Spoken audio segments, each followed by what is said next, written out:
Vamos ler juntamente comigo Neemias, capítulo de número 3. Aos irmãos que estão observando ou que estão nos visitando nesta manhã,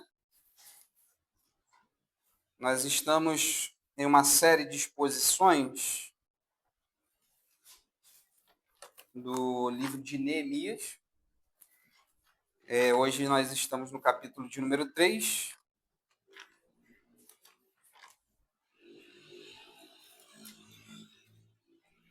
Neemias, capítulo de número 3.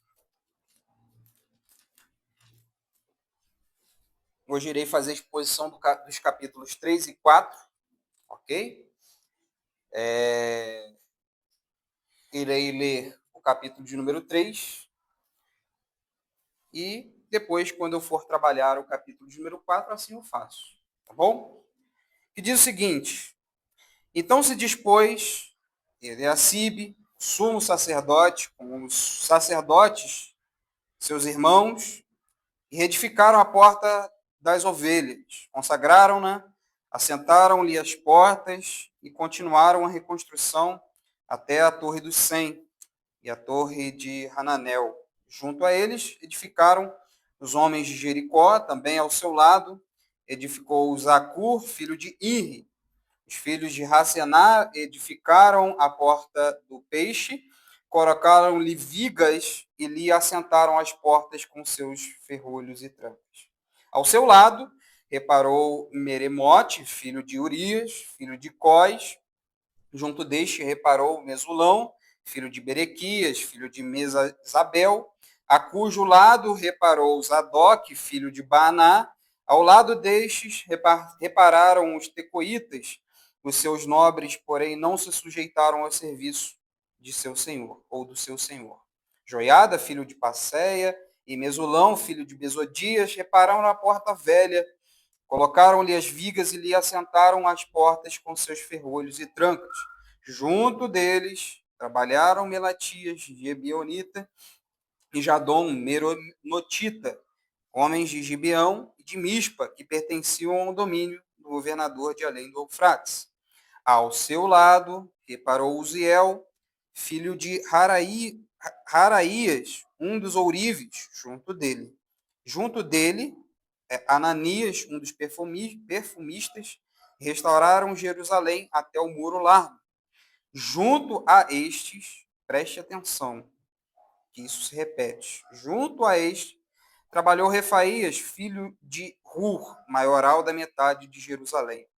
Ao seu lado, reparou Gedaías, filho de Harumaf, defronte da sua casa, e ao seu lado reparou Ratus, filho de Hasebineias. A outra parte reparou Malquias, filho de Harim, e Hassub, filho de Pátima, Moabe, como também a Torre dos Fornos. Ao lado dele reparou Salum, filho de Haloés, maioral da outra meia parte de Jerusalém, ele e as suas filhas.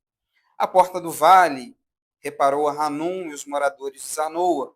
Edificaram-na e lhe assentaram as portas com seus ferrolhos e trancas, e ainda 1000 côvados da muralha até a porta do monturo. A porta do monturo reparou Malquias, filho de Recabe, maioral do distrito de Bet-Haquerem. Ele a edificou e lhe assentou as portas com seus ferrolhos e trancas.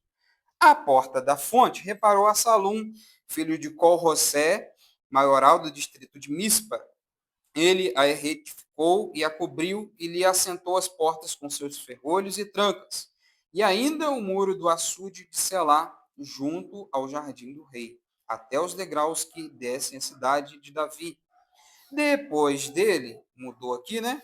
Depois dele reparou Neemias, filho de Asbuk, maioral da metade do distrito de Bet-Zur, até defronte dos sepulcros de Davi, até o açude artificial e até a casa dos heróis. Depois dele, repararam os levitas Reum, filho de Banim, e ao seu lado Hassabias, maioral da metade do distrito de Keila. Depois deles, repararam seus irmãos Bavai, filho de Renadade, maioral da metade do distrito de Keila. Ao seu lado reparou Ezer, filho de Jesua, maioral de Mispa, outra parte defronte da subida para a casa das armas, no ângulo do muro. Depois dele, reparou com grande ardor Baruque, filho de Zabai, outra porção, desde o ângulo do muro até a porta da casa de Eliasibe, o sumo sacerdote. Depois dele, reparou Meromote, filho de Urias, filho de Cós, outra porção desde a porta da casa de Eliasabe até a extremidade da casa de Eliasabe. Depois dele, repararam os sumos sacerdotes que habitavam na campina. Depois repararam Benjamim e Rassub defronte de sua casa. Depois deles reparou Azarias, filho de Maceias, filho de Ananias, junto à sua casa.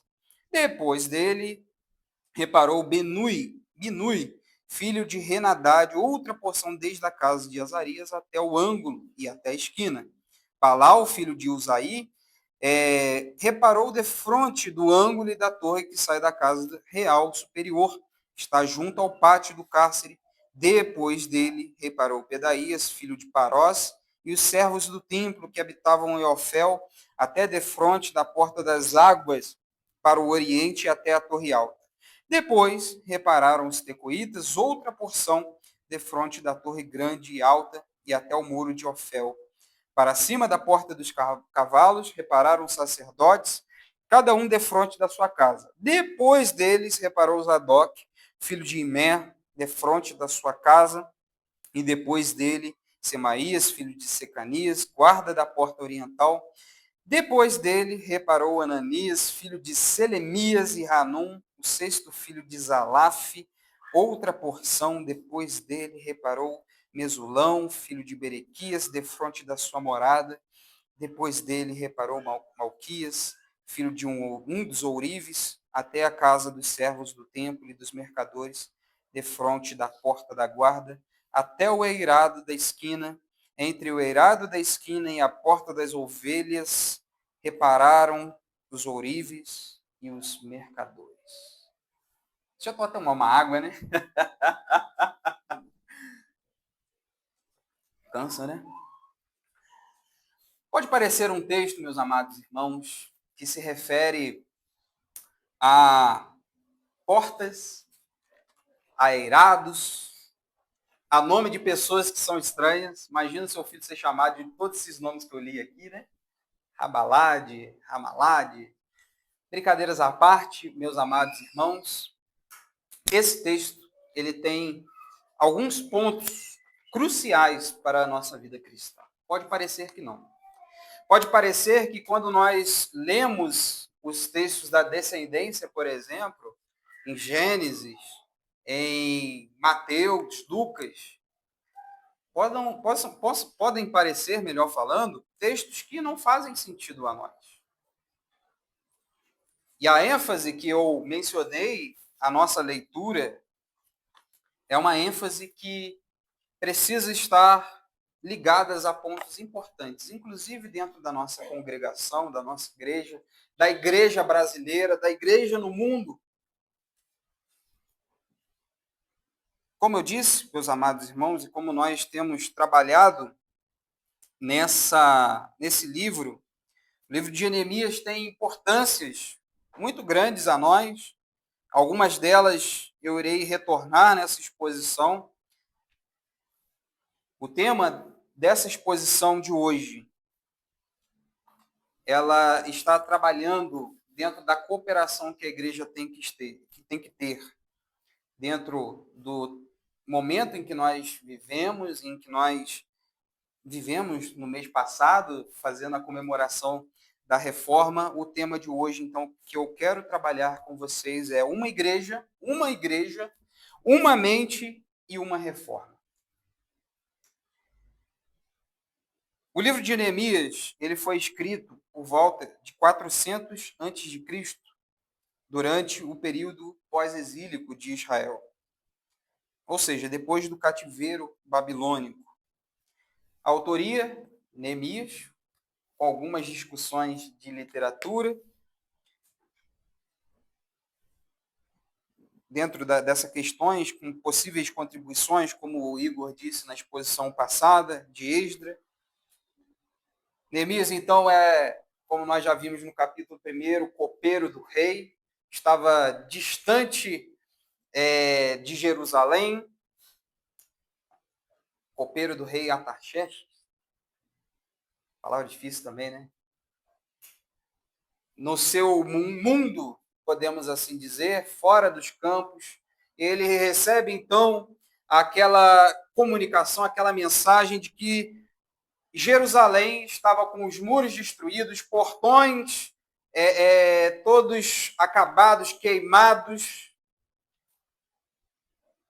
E Neemias poderia muito bem, como o Igor disse na sua exposição em Neemias 1, eles poderiam dizer, ok, tudo bem, eles estão lá, os muros estão queimados, as cidades estão frágeis, ele poderia muito bem dizer, tudo bem, a única coisa que eu posso fazer agora, sinto muito, é orar.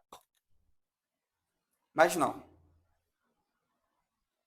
Ele não só faz a oração, ele inicia como uma resposta diante daquilo que ele passou, é se curvar diante de Deus e Senhor, eu e o povo pecamos contra o Senhor, usa agora da tua misericórdia, usa agora da tua aliança, das tuas promessas que o Senhor realizou outrora com os nossos pais. Senhor, tenha misericórdia. Usa aqui para que eu possa também assistir aos meus irmãos. E ele se inclui, mesmo de longe, ele se inclui e fala, Senhor, eu e o povo pecamos. Isso, dentro da língua portuguesa, é um trabalho fenomenal. É um trabalho fenomenal. Porque quando a coisa é ruim, você não joga a culpa para o outro. Nesse caso aqui, Neemias fala, eu e o povo pecamos. Quando é coisa boa, não, Marli que fez. Marli e eu fizemos. Você vê que você dá crédito, quando a coisa é boa, para Marli. Ou para outrem. Quando a coisa é ruim, não. Eu e os outros pecamos. Isso é uma regrinha do português muito bela. Muito interessante. Pode bastar, né? Porque quando a gente é irmão, né? Eu, por exemplo, jogava sempre a culpa, confessando pecado. Sempre jogava a culpa nos meus irmãos. Não, eu até fiz. A culpa é a primeira deles, né? Não tem isso quando a gente tem irmão? A culpa é sempre do próximo. E Neemias aqui, ele se inclui como um líder. Senhor, eu e os meus irmãos pecamos. Eu e o povo pecamos. Tenha misericórdia. E no capítulo de número 2, Neemias conversando com o rei Artaxerxes, ele pergunta. Na realidade, o rei reconhece que ele está abatido e o rei pergunta, o que foi, meu filho? O que está acontecendo? Nunca te vi abatido. Neemias expõe, olha, recebi a notícia e eu queria pedir a permissão que eu possa ir até a cidade, faça a reconstrução. Aqui eu não estou dando tempo, mas eu vou lá, eu preciso ajudar o meu povo. Eu preciso, ao olhar para a minha cidade, a depravação da minha cidade, e eu não consigo ficar parado, eu não consigo ficar de pé. Me incomoda saber que a minha casa está vulnerável. A empresa, a minha igreja está vulnerável, os portões estão queimados, porque essa é a sensação quando um portão está queimado, quando a porta da tua casa está queimada, isso daí é um prato cheio para um bandido. Não é? Imagina se a tua casa faltasse uma parede. Porta cheia para ir lá e pegar, saquear a tua casa e fazer a festa. Essa é a realidade. Né? É um prato cheio. E Neemias se incomoda. E aqui agora no capítulo de número 3, meus amados irmãos, Neemias, de forma estratégica, coordena o povo a viver uma vida de cooperação. E o que nós precisamos quando nós lemos esse texto que tem nomes estranhos, portões, muros? De compreender o primeiro ponto. Precisamos de pessoas conosco. Quando você olha as duas palavrinhas que eu pedi para vocês terem atenção, duas palavrinhas, chamada, acompanhe comigo, quando você começa a iniciar, lá no capítulo de número 2, uma palavrinha chamada junto a ele. Junto a ele. E outra palavrinha que começa no capítulo de número 16, depois dele. O que essa palavrinha aqui pode nos assistir, nos dar a luz? De que a obra de Deus precisamos de pessoas conosco na obra de Deus. Essa é a realidade. E eu sempre reforço isso. Eu estou parecendo Paulo. Comunidade, evangelho sem pessoas, sem comunhão, não é evangelho.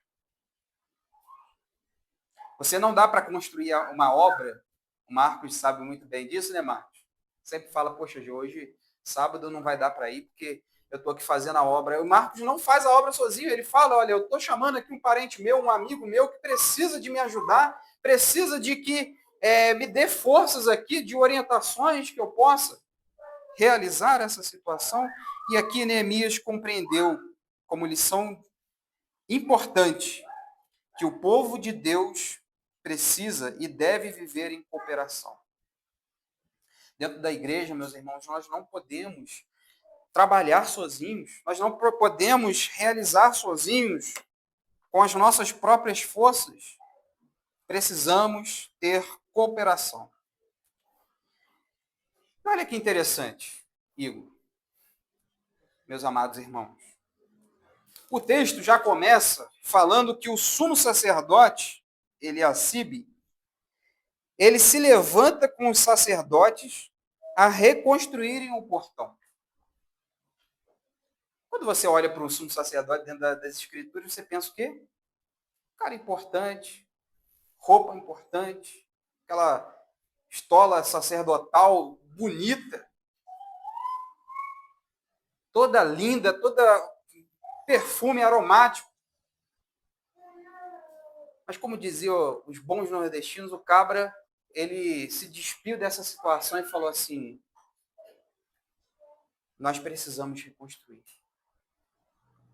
O líder espiritual de maior importância, o líder de maior importância na esfera religiosa, ele se entrega, se mobiliza, ele trabalha junto, ele está junto. No mercado de trabalho, meus amados irmãos, hoje, dentro do conceito administrativo, corporativo, se coloca uma diferença entre líder e chefe. E aqui eu exponho para vocês essa diferença. Na primeira, o chefe ele usa de autoridade, comandando, executando, dando a ordem, e muitas das vezes só fica no pano de fundo. O líder não. O líder, ele usa da sua influência para inspirar e guiar sua equipe. Conseguiram perceber a diferença entre chefe e líder? Dentro da igreja, o pastor, ele não deve ser apenas o chefe, mas ele deve ser o líder. Dentro das corporações, hoje já contando o spoiler ali, da UMP, das juntas, o líder ele precisa estar ativo, influenciando. Ó, meu irmão, vamos pegar no batente, vamos embora, vamos avançar, bora construir, bora evangelizar, bora realizar, bora fazer. Dentro do nosso lar, tá bom, vou deixar a escola, que a escola faça, que a escola ensine, que a escola eduque. Não, pai, levanta a manga, bora fazer, bora realizar. Deixa lá que a mulher lave a louça. Não, o marido, bora fazer, bora realizar, bora trabalhar. Cooperação. Realização dentro da obra de Deus, cooperando um para o outro. Como eu disse, Outro ponto de vista notório que vimos nesse capítulo é a conexão das duas palavras ao lado dele e depois dele. Aqui, meus amados irmãos, quando nós lemos esse texto, nós podemos tirar coisas muito interessantes. Primeiro, como eu disse, que nós precisamos de pessoas conosco. Nós precisamos de irmãos que lutem a nossa luta, que orem junto conosco, que façam junto conosco, que produzam junto conosco, que esteja também segurando, que faça a obra junto conosco. E aqui a palavra ao lado dele é uma palavra que justamente está dizendo o que ela quer dizer. Pessoas ao lado. E eu digo o exemplo do próprio Cristo. Ele poderia sozinho fazer, porque ele é soberano sobre todas as coisas, fazer a obra, que o reino avançasse, mas ele decidiu, segundo sua soberania, chamar 12. Ele poderia muito bem percorrer as cidades, realizar o que ele realizou sozinho. Mas ele preferiu chamar 12. De 12, 70. E de 70, 500. E de 500, hoje estamos aqui cooperando ao lado dele, meus irmãos. O termo discípulo, inclusive, nas suas traduções, tem esse sentido. Ao lado dele. Ao lado dele. E é por isso que nós fomos chamados para sermos discípulos. Fazer discípulos. E depois deles? Que sentido tem essa frase aqui, esse termo, né? Essa palavrinha, ou essa frase aqui, depois deles?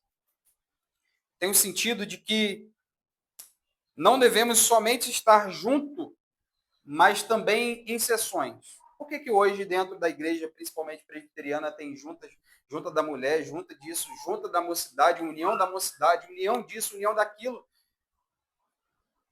São propósitos diferentes, porventura? Óbvio que não. Mas são sessões, são pessoas construindo, uns construindo portões, outros construindo muros, outros fazendo esboço de parede, reboco de parede, melhor falando. Enquanto um está fazendo uma coisa, o outro está fazendo outra. E a obra continua avançando. Enquanto um evangeliza dentro da igreja, o outro já está ali podendo ministrar o estudo. Enquanto o outro ministra o estudo, o outro está fazendo... Enquanto o outro está fazendo a ministração da palavra, o outro prossegue cuidando de vidas de órfãos, de mulheres. Enquanto um está servindo, o outro está pastoreando.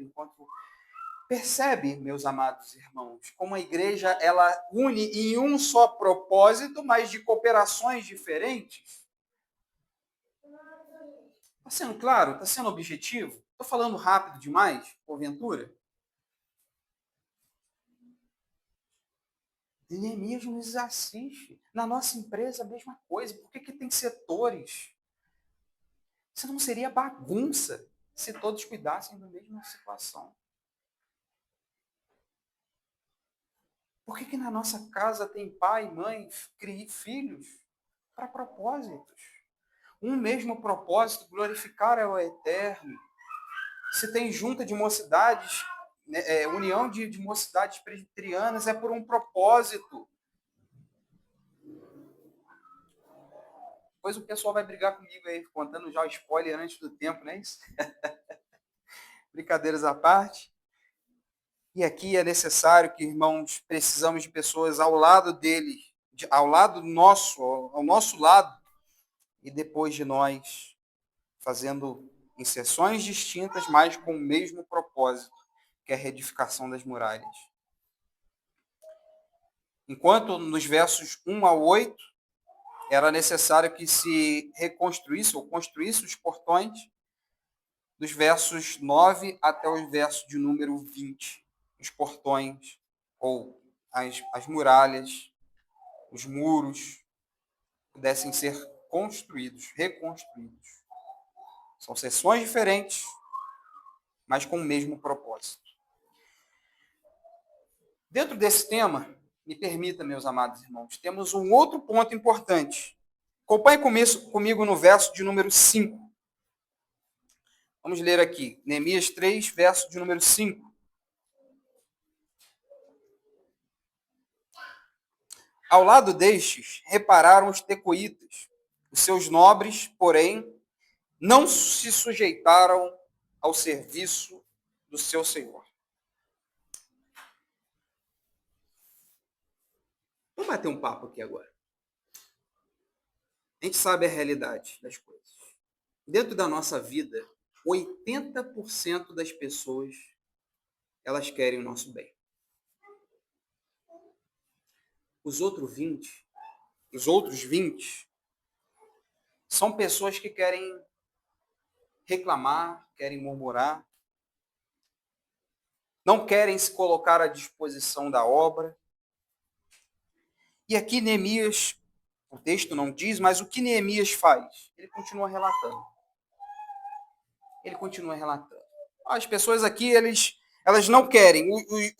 Os nobres dos tecoitas, eles não querem se sujeitar ao trabalho. O que eu vou fazer? Eu vou parar? E ele continua no verso 6. Joiada, filho de Passéia, Mesulão, filho de Besodias, repararam a porta velha, colocaram vigas, lhe assentaram as portas com seus ferrolhos e trancas. Junto deles trabalhavam Melatias, Gibeonita e Jadom, Meronotita, homens de Gibeão e de Mispa. Mediante aquela situação onde os nobres dos tecoitas, eles não quiseram fazer. Neemias, ele faz o seguinte: nós temos uma grande obra. Quem quiser, vamos embora. Eu irei investir nas pessoas que são motivadas. Eu irei investir nas pessoas que querem trabalhar. E o texto de número 4, ou do capítulo de número 4, vai dizer que o povo estava querendo trabalhar, estava querendo fazer. Tem pessoa querendo fazer. Se os 80% querem trabalhar, os outros 20% não querem, vamos continuar, vamos produzir. Bora fazer a obra. É Deus quem chama. É Deus que diz que os campos estão brancos. E que poucos são os cefeiros. Vamos embora. São poucos, mas vamos.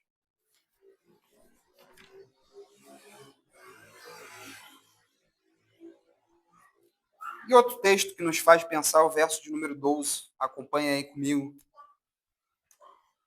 Pode parecer que a gente, numa lista aqui, só vejam homens. Mas olha que interessante, verso de número 12. Ao lado dele, reparou Salum, filho de Haloés, maioral da outra meia parte de Jerusalém, ele e as suas filhas. O negócio era tão bom, o pessoal estava tão engajado em fazer, que até as filhas de Salum falou, vamos embora. Bora fazer também. A obra é tão grande que homens e mulheres são chamados, crianças são chamadas, idosos são chamados. Porque às vezes bate, né? Poxa, eu já estou um pouco de idade, não consigo fazer isso, mas a obra de Deus, ela está aí, está ativa, até o nosso ponto de nossos ossos de falecerem, de não conseguirmos mais produzir. Precisamos. Homens, mulheres, jovens, crianças, idosos são chamados à obra de Deus. A reforma que devemos realizar inclui toda a igreja, meus amados irmãos, que devem estar em constante cooperação. Precisamos ganhar uma motivação espiritual quando nós trabalhamos em favor da nossa família. Porque se os irmãos compreenderam aqui, filhas e homens e mulheres, eles cobriam os muros de frente da sua casa. A motivação especial que temos que ter aqui é em favor da nossa família, é o crescimento da igreja. É que as portas do inferno não avancem Apesar que ela não vai avançar, ela não pode destruir os planos e os projetos, a obra de Deus. Mas a motivação espiritual é quando mexe o nosso carro. Os muros estão destruídos perto da minha casa. A situação está atingindo a nossa congregação. Percebe? Parece que a gente só toma atitude quando a perseguição é no nosso calo. Apesar do texto não estar se referindo aqui, mas a motivação especial, ela vai quando mexe o nosso calo. E eu estou tranquilo. Mas quando pesa no teu calo, aí já é outra coisa. Segundo tópico. Toda obra, meus amados irmãos, tem opositores. Acompanhe comigo o capítulo de número 4, que é um pouquinho mais curto do que este que nós lemos. Eu irei fazer a leitura. Tendo Sambalate, ouvido que edificamos o muro, ardeu em ira e se indignou muito e escarneceu dos judeus. Então falou na presença de seus irmãos e do exército de Samaria e disse: que fazem esses fracos judeus? Permitisse-lhes a isso? Sacrificarão? Darão cabo da obra num só dia? Renascerão acaso dos montões de pó as pedras que foram queimadas? Estavam com ele Tobias, o amomita, e disse: ainda que edifiquem, vindo uma raposa, derribará o seu muro de pedra. Ouve, ó nosso Deus, Neemias falando, pois estamos sendo desprezados.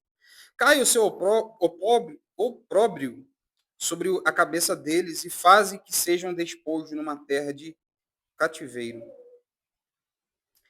Não lhes encubra iniquidade e não se risque diante de ti o seu pecado, pois provocaram a ira na presença dos que edificavam.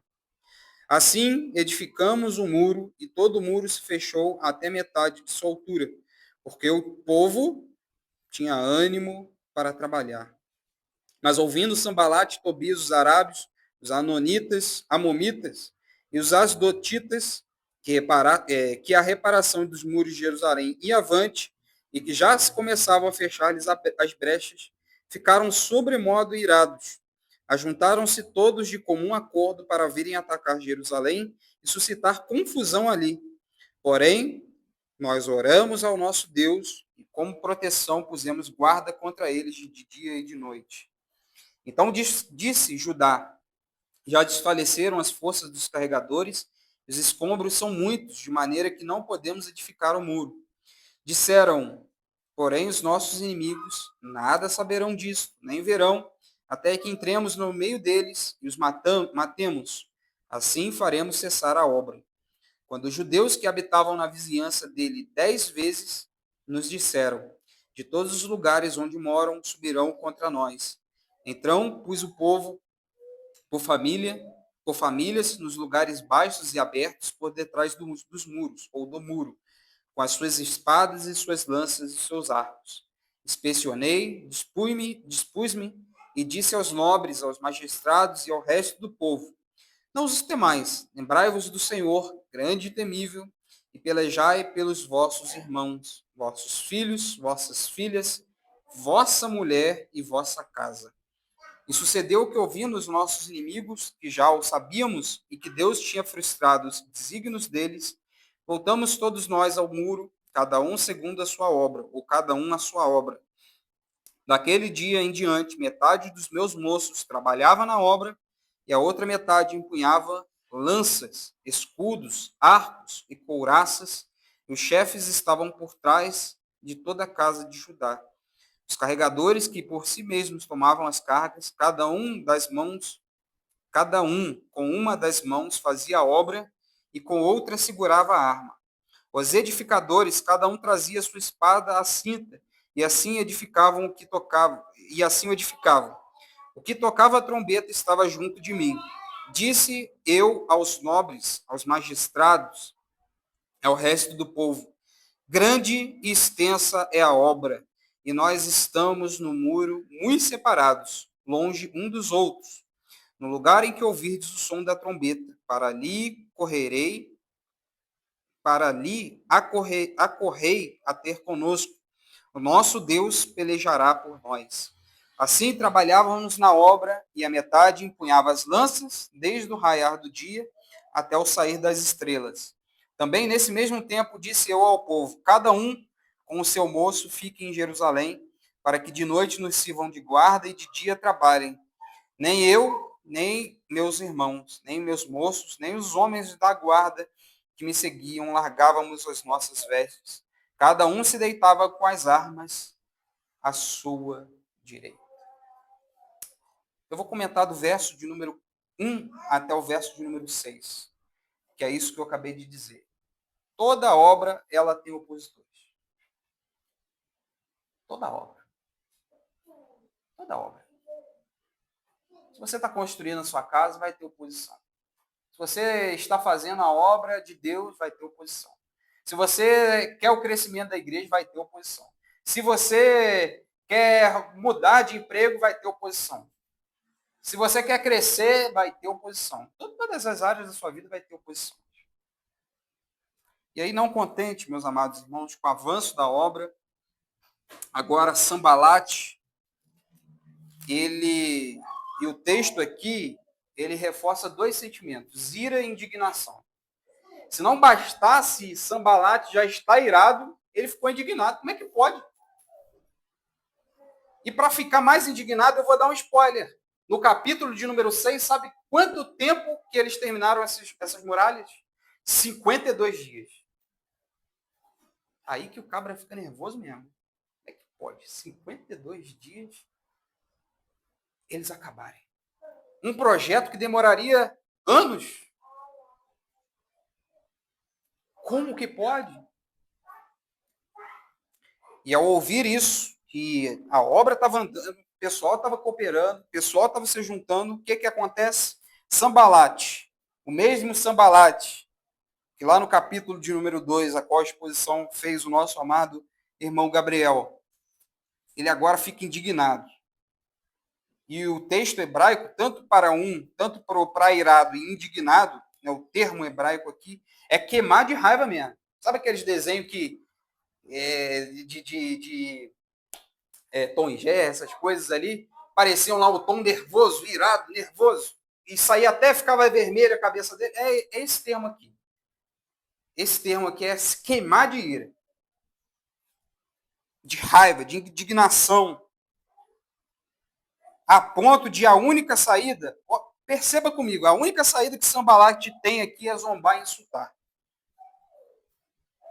Aqui é um argumento que a gente utiliza dentro da filosofia, do comportamento, do debate, é partir para o ad hominem. É partir para o pessoal, não é mais para as ideias, é partir para o pessoal. E acompanhe comigo como eles partiram, como Sambalate, o escarnecedor, o opositor, ele ficou em reação e como foi a resposta de Neemias. Acompanhe comigo o verso de número 2. Então falou na presença dos seus irmãos e do exército de Samaria e disse: que fazem esses fracos judeus? Permitir-se-lhes a isso? De algum modo sacrificarão? Darão cabo da obra num só dia? Renascerão por acaso dos montões de pó as pedras que foram queimadas? É partir para o ad hominem. É partir para o pessoal. Ao dizer judeus fracos, eles pensam que são rápidos, pensam que a construção dele é forte. A construção é frágil. Se passar uma raposa aqui, que é um bichinho bonitinho, vai derrubar isso tudo num dia só.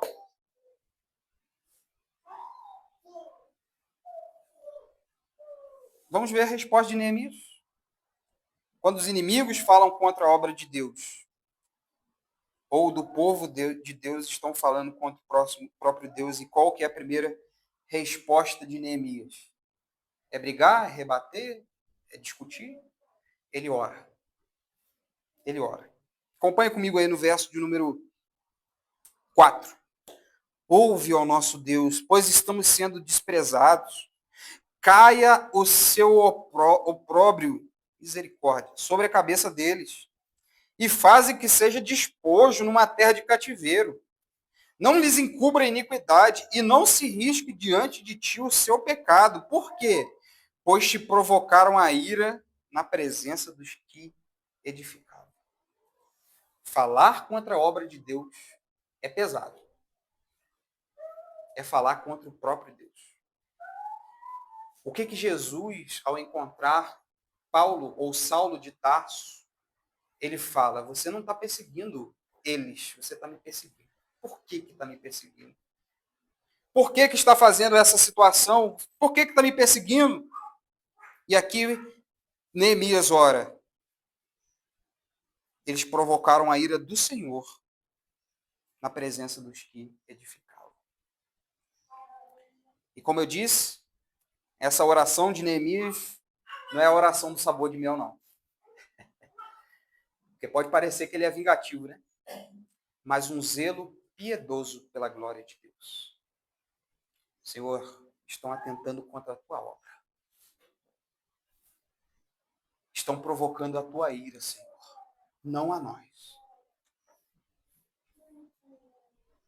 Faça o julgamento que o Senhor tem que fazer contra eles. Porque eles não se arrependeram. A gente leu o capítulo de número 2, leu o capítulo de número 4. Sambalate, Tobias, todos os outros arábios, todo o povo. Só foi aumentando. No capítulo de número 2, nós lemos 3 pessoas perseguindo. Agora nós temos, olha só que interessante, nós temos Tobias, Sambalate, aí o verso de número 7, ó. Sambalate, Tobias, arábios, anonitas, asdoditas. Aumentou o número. Eram 3, agora são 5, são 6, são 7. Só aumentando, opositores. Mas a obra é de Deus, meus amados irmãos, e é por isso que Neemias, a primeira atitude ao ouvir dos opositores não é xingar, não. Porque às vezes dá raiva, né, Gabriel? Lá no comentário lá, pessoal blasfemando. Dá vontade de falar poucas e boas. Essa é a realidade.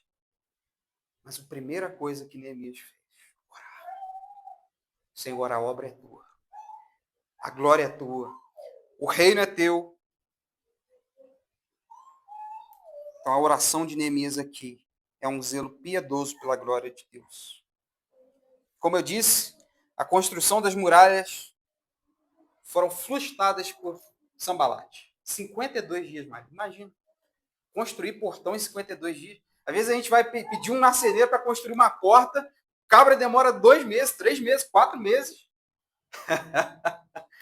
E o povo aqui, eles fizeram isso em 52 dias, como lemos em Neemias 6, versículo de número 15.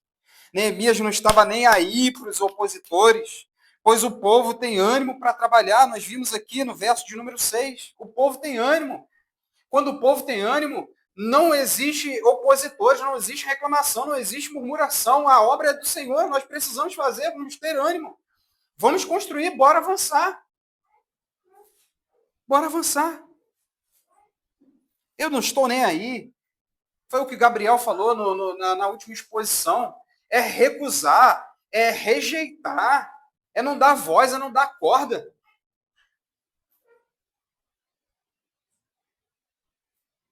Tá falando mal? Deixa. Deixa.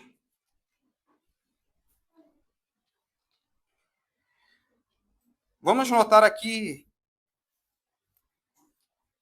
algo primordial. Como eu disse, a primeira coisa que se deve fazer diante dos opositores é tendo a resposta como oração. E a resposta segunda, a primeira resposta de Neemias foi oração. E a segunda resposta poderia ser o comodismo. Mas não, ele falou, olha, eles estão murmurando, estão zombando, eles estão aqui tentando arquitetar coisas contra nós. Vamos fazer o seguinte, e ele vai dizer, verso de número 6, assim edificamos o muro e e todo o muro se fechou até metade de sua altura, porque o povo tinha ânimo para trabalhar. Verso de número 8, ajuntaram-se todos de comum acordo para vierem atacar Jerusalém e suscitar confusão ali, não satisfeito com a resposta ad hominem pessoal, agora eles querem promover o caos. Querem promover o caos. Matar. Fazer confusão. A resposta, verso de número 9, porém nós oramos ao nosso Deus e como proteção pusemos guarda contra eles de dia e de noite. A segunda resposta de Neemias é trabalhar.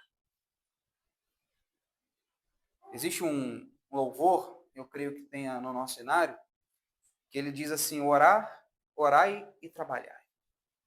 Já ouviram isso? Orar e trabalhar. Ou como, salvo não me engano, João Calvino dizia, orar e labutare. É fazer, é estar ali, é avançar, é poder trabalhar para que a obra, o reino, avance. A fala dos 20% que eu comentei, ela deve ser ignorada, descartada, rejeitada. Dos 20% que estão ali não querendo trabalhar. A igreja não pode parar porque Sanbalate, Tobias se opõem ou murmuram. A igreja não pode.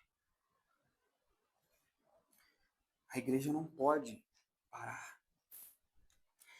Imagina se a igreja parasse, porque falaram para o João Calvino que ele estava sendo muito duro na sua forma de falar, de expor. Imagina.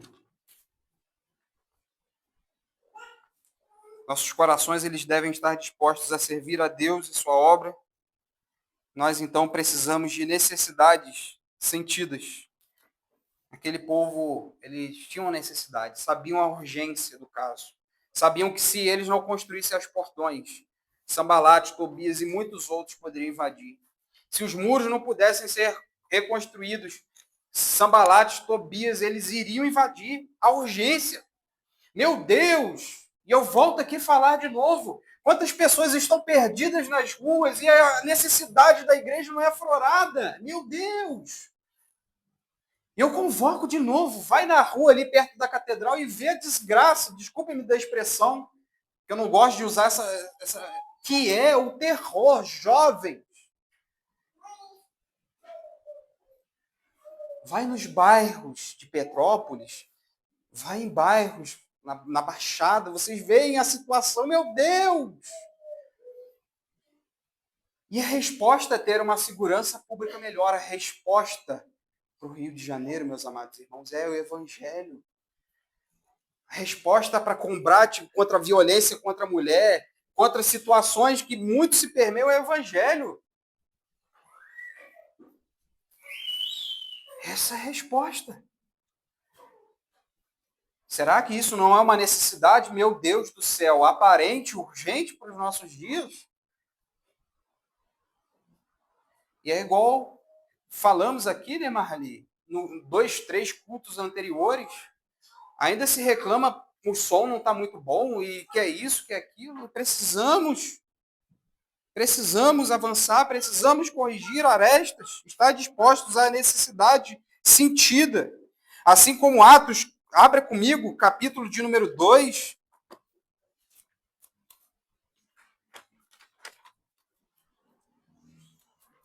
Quantas pessoas não conseguem louvar ao Senhor? Vai na Nigéria. Acho que foi o Alexandre que me compartilhou, não foi isso, Alexandre? Vai na Nigéria ver a intensidade da situação, meu Deus. Que estão sendo perseguidos, o evangelho precisando ser levado. Olha a necessidade que a igreja precisa ter hoje. Atos capítulo de número 2, verso de número 41, diz... 42. Falei 41, 42. E perseveraram na doutrina dos apóstolos, na comunhão, no partir do pão e nas orações. Em cada alma havia temor e muitos prodígios e sinais eram feitos por intermédio dos apóstolos. E aqui vai continuar que não havia pessoas que haviam necessidade, porque cada um repartia os seus bens. Meu Deus do céu. Hoje a gente passa na rua, a gente não quer nem saber. E aqui Neemias ele vê a situação. Se eu parar, o negócio vai ficar feio. Minha família, meu povo, ele vai ser morto. Vai ser morto. Perdoe-me, meus irmãos, falar dessa maneira enfática, mas é necessário. Senso de urgência. O ID é um senso de urgência.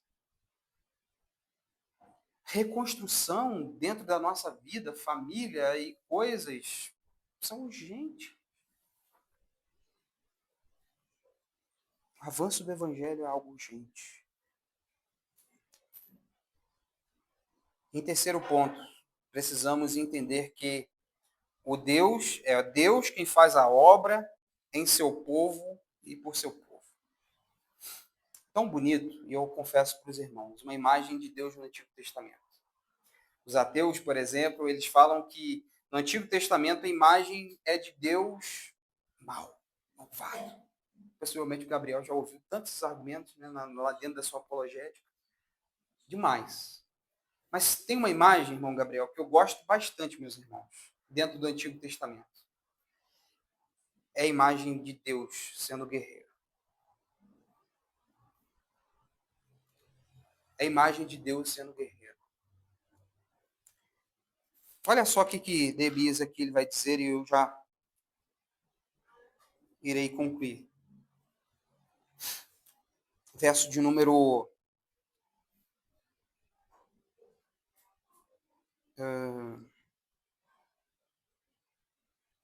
verso de número 14. Inspecionei, dispus-me e disse aos nobres, aos magistrados e ao resto do povo, não os temais, lembrai-vos do Senhor, grande e temível, e pelejai pelos vossos irmãos, vossos filhos, vossas filhas, vossa mulher e vossa casa.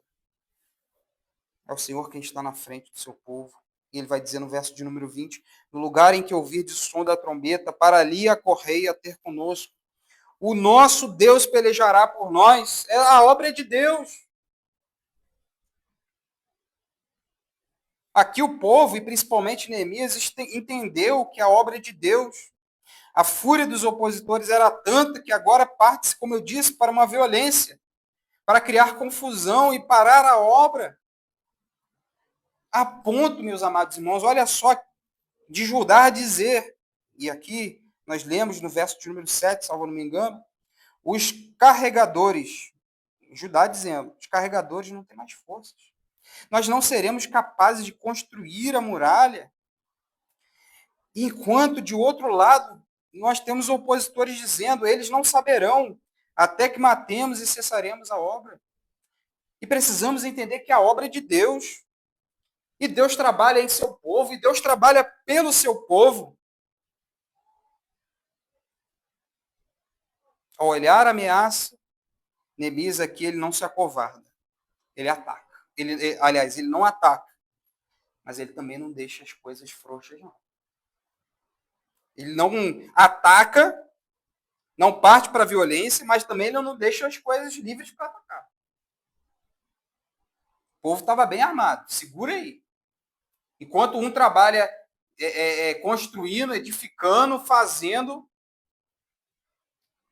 de um lado com a pedra, com a pá de pedreiro, a outra com a espada na mão.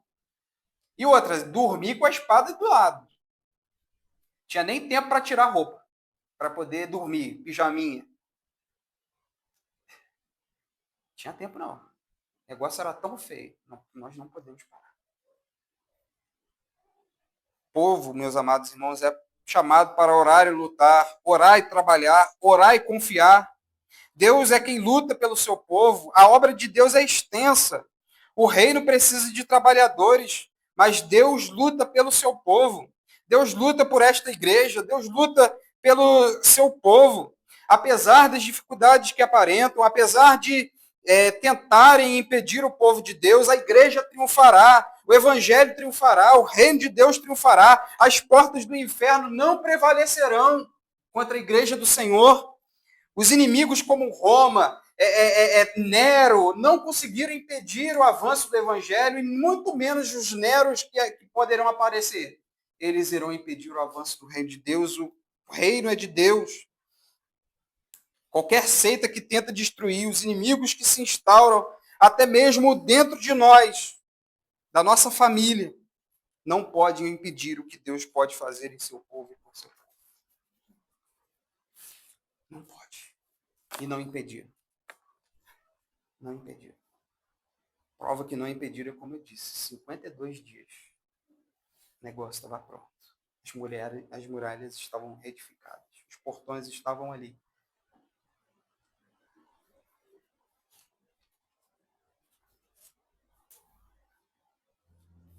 Nada pode parar o reino de Cristo. Nada. Para finalizar, o que nós pegamos de 3 aplicações aqui é que a cooperação é essencial para o crescimento. A gente só cresce com pessoas. A gente só cresce com pessoas estando ao nosso lado. Discípulos. Você, como homem, só cresce com a sua esposa. Estando junto de você, ao lado do seu. E depois, os filhos. E depois, os filhos dos nossos filhos. Só há crescimento quando tem cooperação. E ela é essencial para o crescimento. O segundo, é um texto, é uma frase que eu ouvi quando eu me admirava muito por missões transculturais. E um pregador que hoje, agora me esqueci, eu ainda tenho que achar, em um podcast ele vai dizendo, ao relatar sobre a dificuldade da missão no Japão, e a questão ali de pessoas que não queiram se ajuntar para fazer missões, ele fala, quem não está na roda não é sabiá.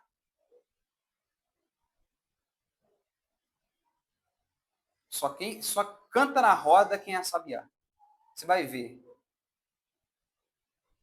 os pássaros voando ali, se tem algum diferente. Tamires gosta muito, né, confessando, de olhar pássaros. Ela não vê nenhum diferente. Porque não é dele, né? Não é do pássaro. Irmão, só está na obra quem quer, quem é sabiá. Quem não está na roda, não é sabiá. Essa é a realidade. Em terceiro ponto, precisamos orar e trabalhar, porque a obra de Deus é extensa, mas antes de tudo, o Senhor é conosco. Que Deus nos abençoe, meus amados irmãos. Possa, através dessa palavra, nos motivar a realizar a sua obra. Porque a obra, como eu disse, é extensa, mas o Senhor é conosco. Que Deus nos abençoe.